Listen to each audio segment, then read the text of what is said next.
কারো কাছে যদি নেশাব সম পরিমাণ টাকা থাকে তাহলে তার জন্য কুরবানি ওয়াজিব যিনি করে দিয়েছেন তিনি কে? আল্লাহ তাআলা। প্রিয় ভাইরা আমার, কুরবানির ক্ষেত্রে যাকাতের যেমন যে নিসাবটা রয়েছে 7.5 তোলা স্বর্ণ এবং 52.5 তোলা রূপা, যাকাতের ক্ষেত্রে শর্ত হলো 2 বছর অতিক্রম করতে হবে, কিন্তু কুরবানির ক্ষেত্রে 2 বছর নয়, জিলহজ মাসের 10, 11 এবং 12 তারিখ যদি আপনার কাছে সেই সমপরিমাণ টাকা থাকে তাহলে আমার উপর কুরবানি যিনি ওয়াজিব করে দিয়েছেন তিনি কে? আমার ভাইয়েরা, নেশাবটা কি আমরা অনেকেই জানি না নেশাব কাকে বলা হয়। বর্তমানে 7.5 তোলা স্বর্ণ, 52.5 তোলা রূপর সমপরিমাণ যদি কারো কাছে টাকা থাকে এবং তার ব্যবহৃত সম্পদ বাদ দিয়ে যদি বাড়তি কোনো সম্পদ থাকে, এটাকে নেশাব বলা হয়। এই সমপরিমাণ টাকা থাকলে আপনাকে যাকাত দিতে হবে। এই সমপরিমাণ টাকা যদি জিলহজ মাসের 3 দিন থাকে তাহলে আপনাকে যাকাত আদায় করতে হবে। প্রিয় ভাইয়েরা আমার, 52.5 তোলা রূপোর দাম ধরি সর্বনিম্ন বাজার, আমি আজকেও খবর নিয়ে দেখেছি, মোটামুটি 3,500 টাকা মোটামুটি দাম রয়েছে। 3,500 টাকার কম বাজারে ভরি নাই।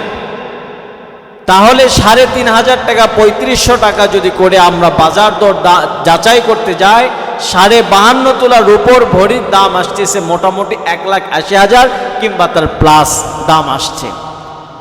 তো এই সমপরিমাণ যদি টাকা 1,80,000 কিংবা তার বেশি যদি টাকা আপনার কাছে থাকে তাহলে আপনাকে অবশ্যই কোরবানি যিনি করার আদেশ করেছেন তিনি কে? সম্মানিত ভাইয়েরা, সবচেয়ে গুরুত্বপূর্ণ যে বিষয়টা আমাদের সামনে কোরবানি। ক্বালু ফামা লানা ইয়া রাসূলুল্লাহ, নবীজির কাছে সাহাবায়ে কেরামরা আরজ করলেন, ইয়া রাসূলুল্লাহ কুরবানি কি? নবীজি বলেন, ক্বালা সুন্নাতু আবিকুম ইব্রাহিম আলাইহিস সালাতু ওয়াস সালাম, কুরবানি হচ্ছে ইব্রাহিম আলাইহিস সালাতু ওয়াস সালামের সুন্নাত, আমাদের জাতির পিতা হযরতে ইব্রাহিম আলাইহিস সালাতু ওয়াস সালামের সুন্নাত। অতএব তোমরা কুরবানি করো, অতএব তোমরা কুরবানি করো। সাহাবায়ে কেরামরা আরজ করলেন, ইয়া রাসূলুল্লাহ কুরবানি করব তাতে আমাদের ফায়দা কি? সব জায়গায় তো বাঙালি, সব জায়গায় মানুষ আমরাও ফায়দা খুঁজতে যায়, এর উপকারিতা কি? সাহাবায়ে কেরামরাও জিজ্ঞেস করেছিলেন, ইয়া রাসূলুল্লাহ আমরা যে কুরবানি করব এই কুরবানির ফায়দা কি? নবীজি বললেন, সাহাবী তোমরা যে কুরবানি করবা, কুরবানি যেন হয় একমাত্র আল্লাহ তাআলার জন্য। আল্লাহ বলেন, কুল ইন্না সালাতি ওয়া নুসুকি ওয়া মাহইয়ায়া ওয়া মামাতি লিল্লাহি রাব্বিল আলামিন, বান্দা তোমার কুরবানি, তোমার নামাজ, তোমার হজ, যাকাত, এভরিথিং বান্দা যা কিছু ইবাদত রয়েছে লিল্লাহি রাব্বিল আলামিন, একমাত্র আল্লাহ তাআলার জন্য। প্রিয় ভাইরা আমার, নবীজি বলেন সাহাবায়ে কেরামদেরকে বলেন, সাহাবীরা যদি তোমরা রবের নামে কুরবানি করতে পারো তাহলে তোমরা জেনে রাখো প্রত্যেকটা পশুর পশমের বিনিময়ে আল্লাহ তাআলা তোমার আমল নামা সওয়াব দান করবে। বলি সুবহানাল্লাহ। আমার ভাইরা, এই কুরবানি করতে হবে আল্লাহর জন্য। আল্লাহ তাআলা বলেন, কুল ইন্না সলাতি ওয়া নুসুকি ওয়া মাহইয়ায়া ওয়া মামাতি লিল্লাহি রাব্বিল আলামিন। জুড়ে পড়ুন আল্লাহু আকবার। আমার ভাইরা, আল্লাহ তাআলা বলেন, বান্দা তোমার নামাজ, তোমার হজ, তোমার কুরবানি, তোমার যাকাত, বান্দা যা কিছু ইবাদত রয়েছে সব কিছু আমি আল্লাহর জন্য করতে হবে।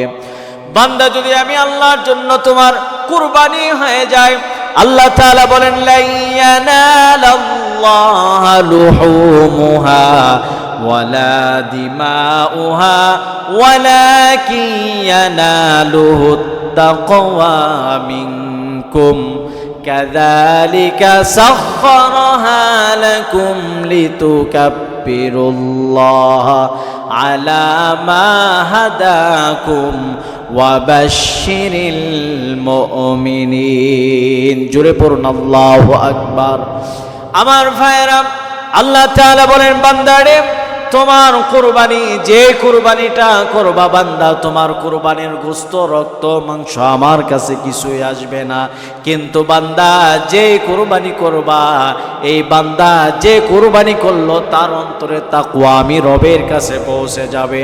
অতএব বান্দা তুমি যদি আমার নামে কুরবানি করে থাকো, আমি আল্লাহ যে অর্ডার করেছি, আমি আল্লাহ যে বান্দার সামনে ওয়াদা করেছি, বান্দা আমার জন্য যদি কোরবানি হয়ে থাকে, কোরবানির পশুর পশমের বিনিময়ে সব আমলনামা বান্দার জীবনে দিয়ে বান্দার জীবনটাকে রহমত আর বরকত দিয়ে ভরপুর করে দিব। আমার ভাইরা, এই কুরবানি করতে হবে আল্লাহর জন্য। অনেকে আছে টাকা পয়সা নাই, অনেকে আছে সম্পদ নাই, কিন্তু চিন্তা করে কুরবানি যদি না দেই পাশের বাসার লোক আমারে কি করবে, সমাজে মুখ দেখাবো কেমন করে। প্রিয় ভাইরা আমার, কুরবানি করতে হবে যে কোনো মূল্যে। দরকার হলে অনেক মানুষ আমি প্রমাণ পেয়েছি, আমি নিজের চোখে দেখা অনেক মানুষ কুরবানির আগে কিস্তির মাস্টারের কাছে যায়, বলে ভাই আমাকে 50,000 1 লাখ টাকা কিস্তি দেন। বলে কেন? বলে সামনে কুরবানি, বোঝেন না বিষয়, এটা কুরবানি দেওয়া লাগে।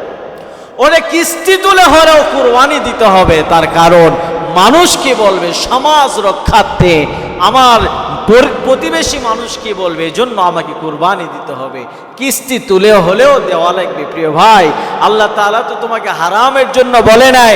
আল্লাহ বলেন তোরা হারাম টাকা দিয়ে আমি রবের জন্য তুই কুরবানি করবি, গোশত খাবি, ফাও, প্রত্যেকটা পশমের বিনিময়ে আমি আল্লাহ তাআলা তোর জীবনের সওয়াব দিয়ে ভরপুর করে দিব। বলি সুবহান।